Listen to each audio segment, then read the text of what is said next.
எந்த தலைவலி வருது, உடனே ஒரு பேராசிட்டமால், ஒரு டோலோசிக்ஸ்டி அப்படிலாம் போடாமல் தலைவலிக்கு என்ன காரணம்? அக்குபஞ்சரில் 45 காரணம் சொல்கிறாங்க. இந்த 45 காரணம் ஒரு லிஸ்ட் அவுட் வச்சுக்கிட்டு ஒவ்வொன்றா டிக் பண்ணிங்கன்னா ஒரு 4 இருக்கும். அதுக்கு தான் தலைவலி காரணம்.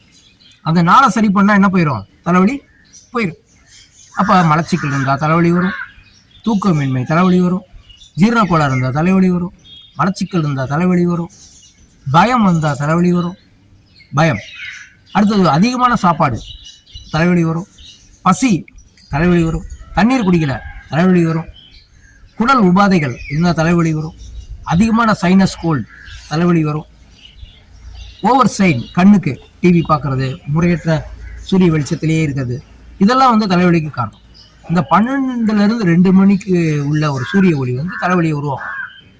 எல்லாருக்கும் இல்லை, ஒரு சில பேர். அப்போ அந்த 12 to 2 அந்த சூரிய ஒளியில் நம்ம இல்லாமல் தவிர்ப்பது நல்லது. அப்போ தலைவலிக்கு எத்தனை காரணம் இருக்குது? 45 காரணம். நம்ம அனலைஸ் பண்ணி அந்த தலைவலிக்கான காரணங்களை நீக்கிட்டோம்னா தலைவலி போயிடும்.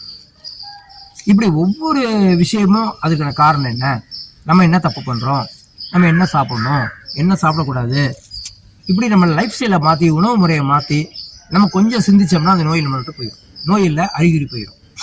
நோய்கள் மெதுவாக தான் அறிகுறியாக உள்ளதான் நோயாக மாறும்.